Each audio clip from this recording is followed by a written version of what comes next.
a lot of abandoned places, but there's one that stuck with me more than any other. An abandoned middle school on the east side of Detroit. The building had been shut down since the early 2000s, but when I pulled up, it looked like it had been decaying for decades. Windows smashed out, the brick walls tagged with graffiti, the old sign out front still clinging to its last letters. The second I stepped inside, the air hit me. Damp, moldy, mixed with that weird sour smell that only comes from buildings left to rot. My flashlight beam swept across rows of lockers, most of them pried open, a few with crayon drawings still taped to the inside. It was strange. The place felt frozen in time. Desks still lined up in classrooms, textbooks scattered across the floor, a chalkboard in one room with math problems half erased like class had just ended one day and never resumed. But what really set me on edge were the sounds. Abandoned schools are supposed to be silent, but I kept hearing things. A desk creaking in a room I hadn't stepped into yet. The faint slam of a locker down the hall. I told myself it was the building settling. Rats. The wind. Anything but what it really sounded like. Kids. At one point, I walked into a gymnasium. My flashlight barely cut through the dark, but I could make out the basketball hoops hanging by rusted chains. That's when I heard it. The bounce of a ball. Once. Twice. Then nothing. The sound came from the far end of the court, but when I swung my light, there was nothing there. Just peeling paint and a collapsed set of bleachers. I should have left then, but curiosity always gets the better of me. I went deeper, into the basement.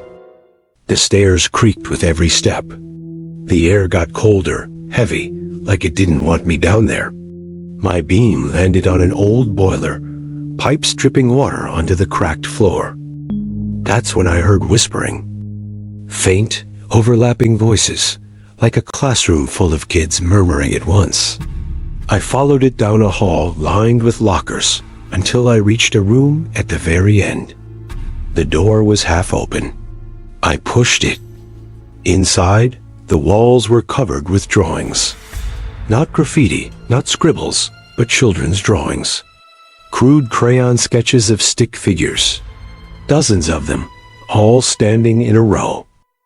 Every single one had black, hollow eyes. I froze, and that's when I noticed something worse. In the far corner, against the wall, was a chair, and on it, a figure. At first, I thought it was a mannequin, but then its head jerked toward me. Its face, pale, sunken, eyes completely black, just like the drawings. I stumbled back, my flashlight shaking in my hands. The whispers grew louder, filling the room, filling my head until I thought my skull would crack. The figure stood. Its movements were wrong, jerky, like a puppet on strings. And as it started toward me, the drawings on the walls seemed to shift, the stick figures bending, turning, all of them now facing me. I bolted. Sprinting up the stairs, through the halls, past the gym, I didn't look back. The whole time, I could hear footsteps behind me. Not one set, but many. Dozens, like an entire crowd giving chase. When I finally burst out the doors into the night, I didn't stop running until I was back in my car. From the outside, the school was silent again. Empty. But in the distance, from deep inside, I swore I heard it. The faint echo of children laughing.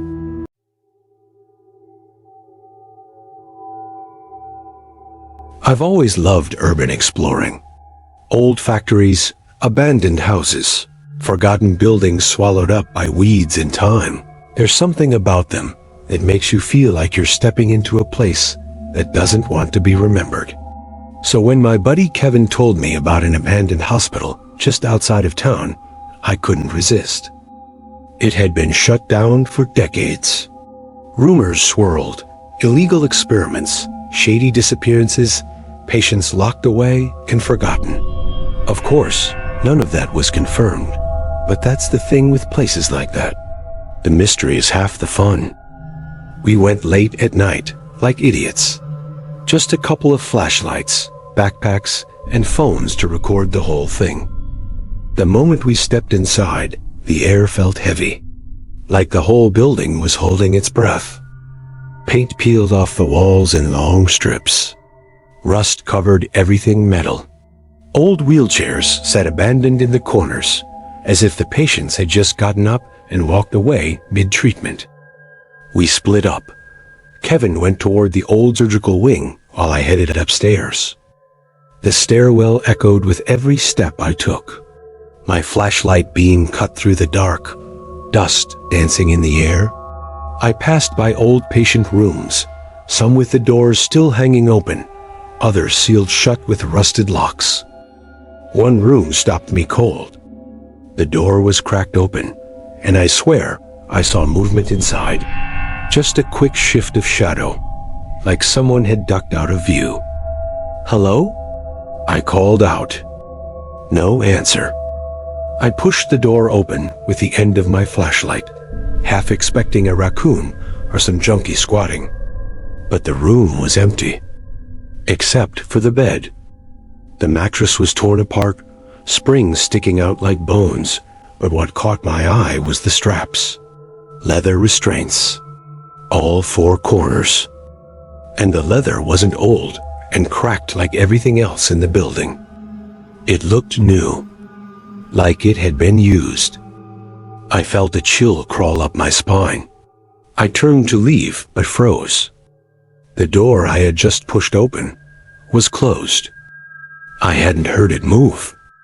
And on the other side of it, I could hear footsteps. Like someone didn't want me to know they were there.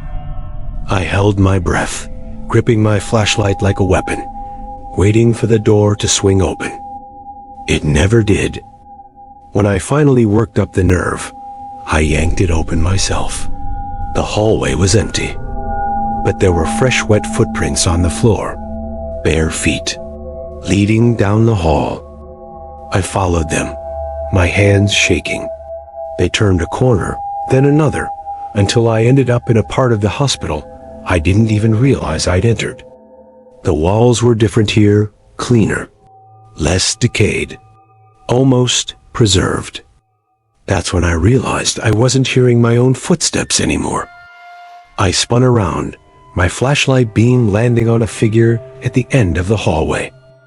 It was a patient gown, someone standing perfectly still, their head tilted at an unnatural angle, long dark hair covering their face. My light flickered, and in the split second of darkness, they were closer. I screamed for Kevin, my voice echoing down the corridors. I bolted, not even caring which way I went, just running blind through the endless maze of halls. Every time my flashlight blinked back on, the figure was closer, always standing, never walking, just appearing, like the hospital itself was bending around me. I finally burst into the lobby, gasping, heart racing out of my chest. Kevin was already there, pale as a ghost.